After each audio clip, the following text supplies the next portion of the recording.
सद्गुरु के मुखार बिंदु से निकली भाव भरी वाणी को निरंतर सुनने और जीवन को सुंदर, सरल, कोमल बनाने के लिए पहले इस चैनल को सब्सक्राइब करें और बेल आइकन दबाएं।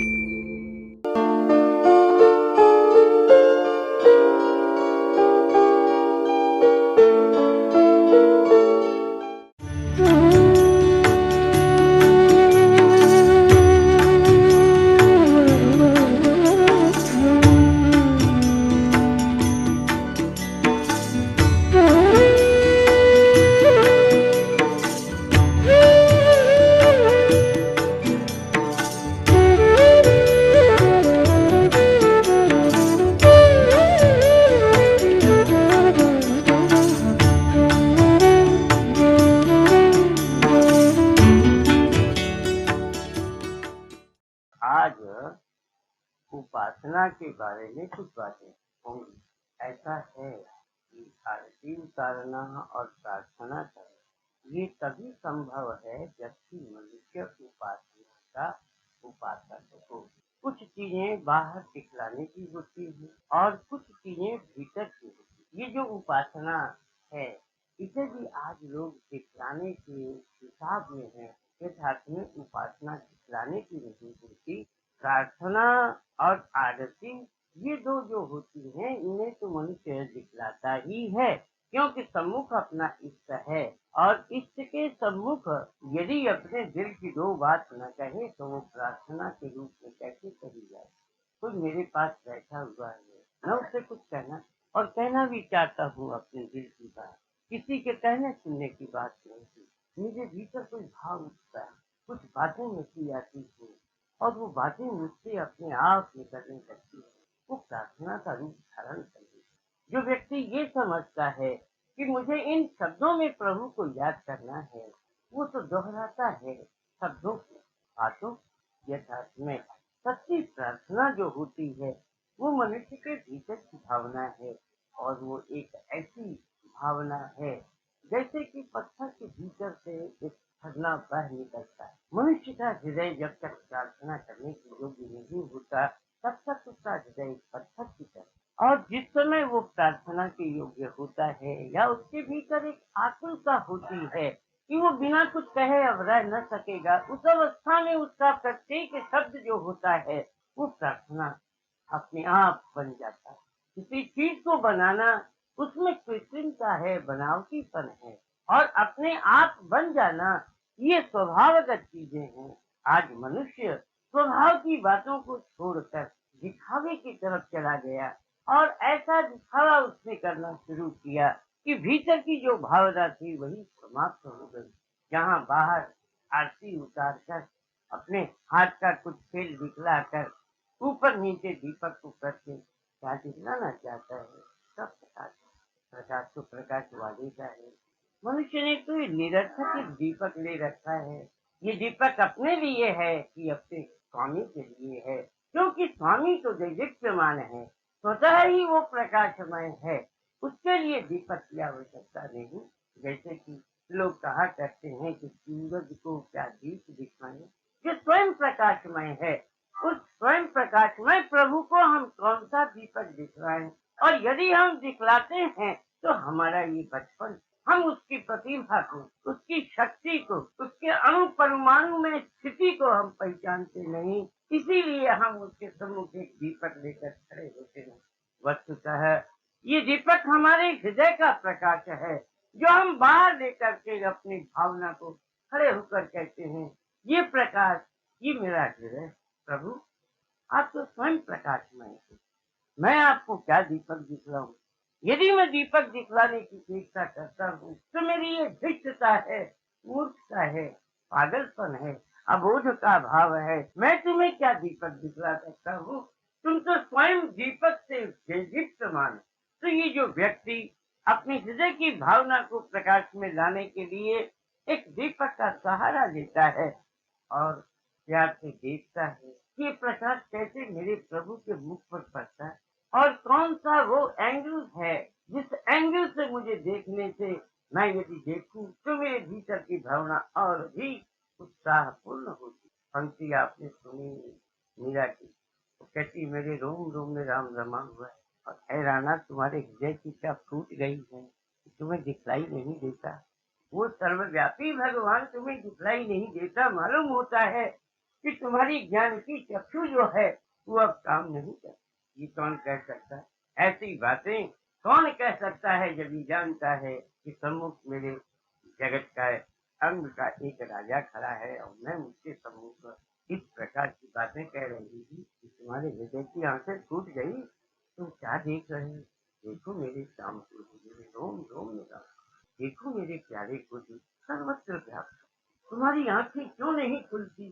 तुम क्यों आज आंख बंद करके बैठे हुए हो? एक बार उसकी झलक पा जाओगे तो तुम्हारा जीवन धन्य हो जाएगा और तुम्हें बार बार इस मानव तन धारण करने के लिए बाध्य नहीं होना पड़ेगा। किंतु मनुष्य कहाँ समझता है। चिल्ला चिल्ला करके मीरा अपनी बातें कहती, हम उसे भजन कहते हैं। मीरा अपने दिल की बात कहती है, दिल की बात ही भजन बन गया। जो मनुष्य के हृदय की भावना है वही भजन बन जाती, जो आपके भीतर की भावना है वही प्रार्थना बन जाती। किंतु जब तक आप इस चीज को समझोगी नहीं, तब तक आप दूसरों के शब्दों को लेकर के हमेशा दोहराती रहोगी और इसमें आपको कोई विशेष आनंद नहीं आएगा। क्योंकि मेरे दिल की बात, मेरे हृदय की भावना जो मैं समझता हूँ वो मेरा प्यारा समझता है और दूसरा कोई नहीं समझ सकता। यदि मैं किसी दूसरे की बात कहता हूँ तो ये तो मांगी हुई चीज है, इसमें मेरा क्या है? मेरे हृदय की भावना कहाँ है? मेरा वो खिला हुआ फूल जो प्रार्थना के रूप में है वो मैं कैसे प्रभु के चरणारविंद में रख सकूं? क्योंकि ये तो किसी दूसरे का जुटलाया हुआ है। जब कभी प्रार्थना की जाती है तो उस प्रार्थना के समय पहला काम ये होता है कि मनुष्य अपने हृदय की भावना को जैसे मन पड़े वैसे ही वो कुछ कहे। लोगों को अभी आदत बनी नहीं।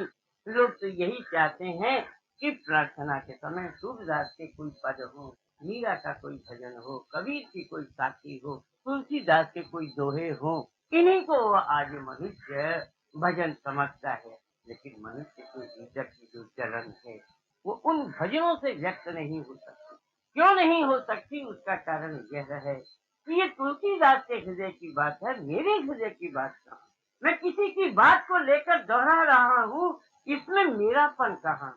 यदि आप ये कहो कि इस मेरेपन की क्या जरूरत है, अरे भाई भगवान भी तो मेरा ही है।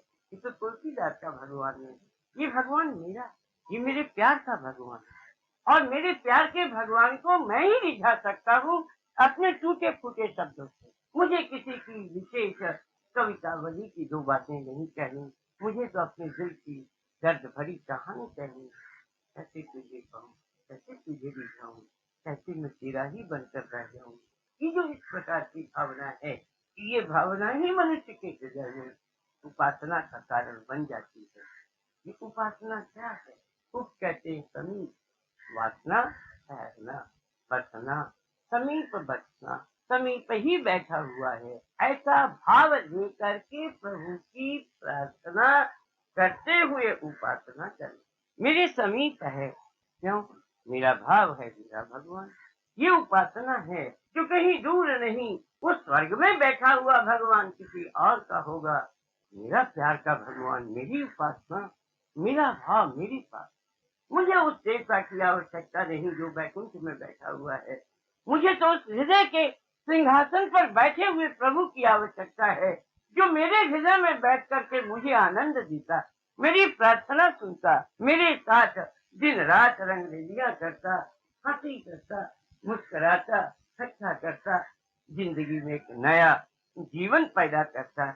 ऐसी उपासना की मुझे आज आवश्यकता।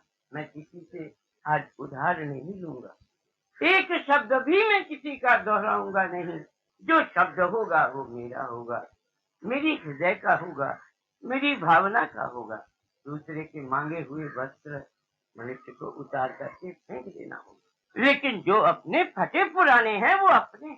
हम अभिनय करने के लिए नहीं आए कि हम दूसरे के वस्त्र पहन करके राजा सजें या कोतवाल सजें या और कुछ सजें।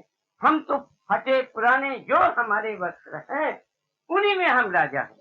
क्योंकि ये हमारे व्यक्ति के भीतर जब तक ये भावना नहीं आती कि मैं तो अपने प्रभु के पास ही बैठा हुआ, उपासना जब करता हूँ हृदय के भगवान को मेरे बगल में बैठा लेता हूँ। मेरे भीतर है, भीतर वाले को मैं बाहर रखता हूँ। भीतर बाहर बाहर भीतर, ये जो एक मेरा हिंडोले की तरह, एक झूलन की तरह मेरी एक भावना है, जो बाहर है जो कोई भीतर है, जो भीतर है वही बाहर, और वो मेरे लिए गुड़ की तरह मिलता है। वो मेरे लिए आनंद देने वाला वो मक्खन चोर नहीं, वो मेरे हृदय का मक्खन। मक्खन चोर उनके लिए है जो उसकी लीला को सुनते हैं, और मेरे लिए तो वो स्वयं ही मक्खन है, क्योंकि उसकी कृपा के बल पर ही मेरे हृदय में ये चिकनाहट, ये मुलायमपन, ये करुणा का भाव, ये प्रेम का भाव, ये अनेक प्रकार की मधुर भावना केवल उसकी कृपा के बल पर ही है। सब कुछ दे के उसको पाया है, इसलिए वो मेरा। मैंने कुछ छिपाया नहीं। मैंने हमेशा ये कहा कि मैं भला हूँ, बुरा हूँ, लेकिन तेरा हूँ। मनुष्य अपने अवगुणों को छिपा करके रखता है, अपनी निरर्थक भावनाओं को छिपा छिपा करके भगवान को धोखा देना चाहता है, और कहता है कि मैं तो बस तेरा ही हूँ, लेकिन ये नहीं देखता कि तेरे साथ ये जो तेरी दुर्भावना छिपी हुई है, इस समय तू प्रार्थना करता है और इसके बाद दुनिया का गला काटने के लिए भी तो तैयार रहता है। ये कैसी तेरी प्रार्थना? जिसके हृदय में प्रभु का प्रेम, वो किसको धोखा देगा? वो धोखा स्वयं खा जाएगा, लेकिन दूसरे को धोखा नहीं देगा। आप ठगे सुख हो, तभी नेक पंक्ति कही थी कि दुनिया के लोग औरों को ठगते हैं, और ये भक्त जो है वो स्वयं ही ठगा जाता है दुनिया से, दुनिया को नहीं ठगता। वो ऐसी भावना लेकर के जो व्यक्ति चलता है, उस समय वो जान पाता है कि दुनिया में कोई चीज है। और ये उपासना तो उसके समीप बैठ करके अपने प्यार की बातें कही। मेरे दिल की भावना, उस दिल की भावना से मैंने एक प्रतिमा बनाई, जिसे दुनिया के लोग देख नहीं सकते। मैं हूँ, मेरी प्रतिमा है, मैं हूँ, मेरा भाव है, और मेरे भाव से ही मैं उसके पास बैठकर तो बातें कह लेता हूँ, दिल हल्का कर लेता हूँ। दिल में किसी प्रकार की बेचैनी नहीं, क्योंकि छिपा करके रखना ही सबसे बड़ा पाप। हृदय में किसी प्रकार की बात को छिपा करके रखना अपने प्रभु के सम्मुख, अपने प्यारे के सम्मुख, यही सबसे बड़ा पाप। जो कुछ तुम्हें कहना है आज दिल खोल के कह दो, प्रभु मैं भलो बुरो मैं तेरो, चाहे मैं कैसा ही क्यों न हूँ, मैं तो तेरा ही। ये शरणागति नहीं, ये तो अपने आप ही प्रभु में लीन होने का भाव। और जो प्रभु का हो जाता है, उसकी उपासना तो 24 घंटा होती रहती है, क्योंकि जहाँ जहाँ प्रभु की उपासना होती है, वहाँ उसके इष्ट की उपासना, उसकी अपनी ही उपासना। जब हम उसको अपने से अलग समझें, तब उसकी उपासना हम देखें, और जब हम अपने में ही उसको देखें, तो उसकी उपासना तो हमारी ही उपासना। ये जो ब्रह्म की बात कहते हैं, ये ब्रह्म में पड़ेंगे, उनको पता नहीं, ये जानते नहीं कि ब्रह्म क्या है। ब्रह्म मेरा भगवान, मेरी आत्मा, मेरा परमात्मा। मैं ब्रह्म ब्रह्म कहकर हम क्यों फैला? मुझे तो उपासना करनी है, अपने प्रभु को रिझाना है, उसी में मुझे समा जाना है। मैं किसी और की तरफ देख करके निरर्थक ये क्यों कहता फिरूं कि मैं ब्रह्म हूँ? मैं तो यही कहूंगा, मैं उसी को, और किससे कहूंगा? जो उसका होगा, किसी दूसरे व्यक्ति से नहीं, क्योंकि दूसरा व्यक्ति समझ नहीं पाएगा कि ये कैसे उसका है। दोनों एक ही मार्ग में चलने वाले व्यक्ति समझ सकते हैं कि ये रास्ता एक है जिस पर हम दोनों चल रहे हैं। एक ही मार्ग, एक ही पथ, एक ही भावना को लेकर के व्यक्ति जब चलता है, तभी वो जान पाता है कि सचमुच में हम निश्चित एक के ही हैं, हम में और कोई भेदभाव नहीं। किंतु जब तक मनुष्य अपने को और अपने देवता को भिन्न भिन्न समझता है, तब तक मनुष्य के भीतर में मानसिक शांति आने का कोई रास्ता नहीं। तो उपासना की बातें कहनी थी और कहनी है। कुछ बातें ऐसी कही गई जो प्रार्थना के रूप में भी आ गई, आरती के रूप में भी आ गई, लेकिन ये आरती और प्रार्थना उपासना का ही अंग है, ये कोई अलग नहीं। जैसे ये मेरा मुख ये प्रार्थना करता है, और मेरे ये हाथ प्रभु की आरती उतारते, ये दोनों मेरा मुख प्रार्थना करे और मेरे हाथ से मैं उस प्रभु की आरती उतारूं, ये मेरे ही अंग के द्वारा दोनों कार्य हो रहे हैं। इसलिए प्रार्थना और आरती दोनों को मैं भिन्न कैसे कहूँ? और उपासना तो मेरे पास बैठा, मेरे भीतर बैठा हुआ, मेरे बाहर बैठा हुआ, मैं कभी कभी बाहर की झांकी भी देखना चाहता हूँ, भीतर तो है ही, किंतु मनुष्य कभी कभी अपने मन को बहलाने के लिए, मन की विशेष प्रसन्नता के लिए वो उपासना का भी एक रूप रखता है। हूँ मैं समीप, भूल बैठा हूँ कि मैं तुझसे दूर हूँ, और कहता हूँ कि तू मुझसे दूर है। ये तो बहुत बड़ी मूर्खता है मेरी। मैं हूँ उसके समीप, मैं उससे दूर नहीं, और मैं कहता हूँ कि हे भगवान, तू तो बहुत दूर है, न जाने कहाँ बैठा हुआ है। तो ये तो मेरी अज्ञता है। दूर तो मैं बैठा हूँ, वो नहीं बैठा दूर मुझसे। वो तो मेरे हृदय की गति के साथ है, मेरे प्राणों का प्रणेता, भाव देने वाला, भाव को उदय करने वाला, भाव का भिखारी और भाव लुटाने वाला। एक ही व्यक्ति भाव का भिखारी भी है, और दूसरी तरफ वो भाव को लुटाने वाला भी है। किसी एक का वो भिखारी है, और संपूर्ण जगत के लिए वो वितरण करने के लिए तैयार है। तुलसी राम का भिखारी, और दुनिया दुनिया के लिए तुलसी राम की बातों को फैला देता है, विस्तार करता है, कहानी कहता है, रामायण बनाता है, अपने दिल की उपासना को राम के रूप में रामायण बना करके रख देता है।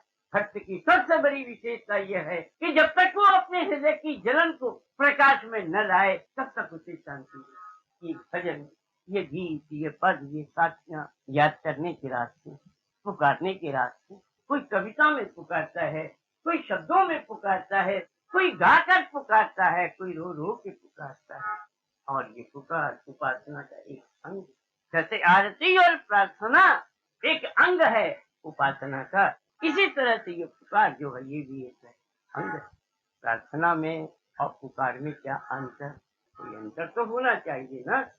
एक तरफ हम प्रार्थना कहते हैं, दूसरी तरफ हम पुकार कहते हैं। ये पुकार और प्रार्थना में क्या अंतर? और यदि अंतर नहीं तो इन शब्दों का प्रयोग क्यों किया गया? अंतर है, क्या अंतर है? देखते हैं और खुश हो जाते हैं, हम उसके रूप पर रीझ जाते हैं, और तब हमारे मुख से कुछ बातें निकलती हैं, जो उसके गुण की बातें, उसकी विशेषता की बातें, उसकी दया करुणा की बातें मुख से निकलती हैं। इसकी प्रार्थना करें। और पुकार पुकार बहुत अनोखी थी। पुकारा था गज ने, उस हाथी ने पुकारा था डूबते हुए, और पुकारा था उस द्रौपदी ने नग्न होने के समय। ये वो पुकार है जो भगवान के हृदय को दहला देती, पागल बना देती है। न वहाँ कोई वाहन है, न कोई और बात है, केवल उसकी पुकार। और पुकार खींच लाती है अपने प्रभु, अपने पास। पुकार नहीं बेकार, क्योंकि वो हृदय की भावना है। मैं जब छटपटाऊं तो मेरा प्रभु कैसे देख सकता है? लेकिन फिर भी मेरा एक कर्तव्य होता है कि मैं उसे पुकार करके कहूँ, मैं हूँ, रखवाला तू है, शरीर ये है, अब तू जाने हो तेरा शरीर है। ये पुकार करने वाला व्यक्ति सचमुच में अपने दिल की बातें कहता है, उसकी ऐसी अवस्था हो जाती है। प्रार्थना के समय तो मनुष्य बहुत प्रेम से, भाव से, विचार से गा लेता है, कह लेता है, बहुत सी बातें हो जाती हैं। लेकिन प्रार्थना में ये पुकार में ये बात है। पुकार बेचैन हृदय की एक व्याकुलता से शब्द, देखता है अब कोई नहीं। हे गोविंद राह शरण, अब तो जीवन हारे। हे प्रभु, अब शरीर छोड़ने वाला हूँ, राह शरण, अब तो तू मेरी रक्षा कर। हे गोविंद, नाथ प्राण डूबन लागे, नाथ को पुकारे हे गोविंद। बार बार वो गोविंद को पुकार के कहता है, मैं चला, मैं चला, मैं चला, अब तू ही रखवाला है, तू ही मेरी रक्षा करने वाला है। मैं किसके द्वार जाऊँ, किसके पास जा करके भटक करके अपने दिख। और उससे भी अधिक तकलीफ की बात कब है कि मनुष्य जिंदा रहे और अपमानित होकर रहे। ये तो शरीर छूट रहा है। हे गोविंद राख शरण, अब तो जीवन हारे, जीवन को ही मैं हारने वाला, खत्म करने वाला। तो ये तो खेल खत्म हो रहा है। लेकिन देखो द्रौपदी को जीवित अवस्था में उसे नग्न किया जा रहा है। एक व्यक्ति को जीवित भी रहने दिया जाए और अपमानित इतना अधिक किया जाए कि जिसके कारण जिंदगी भर वो उसको भूल न सके। जब कृष्ण जाने लगे, संधि के लिए कृष्ण जाने लगे, क्या कहा था द्रौपदी ने? अपने बालों को दिखा करके कहा कि कृष्ण, ये मेरे बाल, ये दुशासन के खींचे हुए, तुम किस मुंह से जा करके उससे संधि करना चाहते हो? कृष्ण चतुर है, बात को समझ लेता है, संधि की बातें कहता है, लेकिन भीतर से संधि नहीं चाहता। क्यों? भक्त का अपमान, भगवान का द्रौपदी का अपमान, कृष्ण का अपमान, ये इस प्रकार की भावना, यही तो मनुष्य के हृदय की सच्ची पुकार है। जहाँ कहीं भी हम कुछ देखने के लिए जाते हैं जिससे हमारा प्यार हो गया, उसको छोड़कर हमें कुछ नहीं दिखलाई देता। लोग कहा करते हैं कि सावन के अंधे को हरा हरा ही दिखलाई देता है, क्योंकि जिस समय वो अंधा हुआ था उस समय चारों तरफ हरियाली छाई हुई थी, इसलिए वो हमेशा ही हरे की ही कल्पना करके बैठा हुआ है, क्योंकि आज इसकी आंखें भगवान के भक्त को भी भगवान का वही है। जहाँ देखो वहीं उसका वो रूप, वहीं उसकी वो उपासना, वहीं उसका भाव। बातें तो उपासना की बहुत सी कहनी थी, लेकिन ये क्या अपने हाथ की बात है कि हम अपने दिल की बातों को आपके मुंह रख सकें। ये भी उसकी इच्छा के ऊपर है। जब कुछ कहलवाना चाहता है तो कहलवा देता है, और जब वो रोकना चाहता है तो बरबस हम कह नहीं पाते। हमारी ये शक्ति नहीं कि हम उसकी बात को न मानकर लोगों के सम्मुख कुछ बातें हम रख सके। उपासना की हमने बात कही, और उपासना में इतनी ही बातें सिर्फ कही कि जबकि उसके विषय में बहुत सी बातें कहनी थी। उप कहते हैं समीप को, वासना कहते हैं रहने को, बात करने को। वो हमारे अति निकट है, और अति निकट होने के कारण ही हम उसे अपने दिल की बातें सुना सकते हैं। ये उपासना के ही दो अंग, आरती और प्रार्थना। और पुकार की तो बातें ही अलग, क्योंकि पुकार की बात तो हम आपको पहले सुना चुके हैं कैसे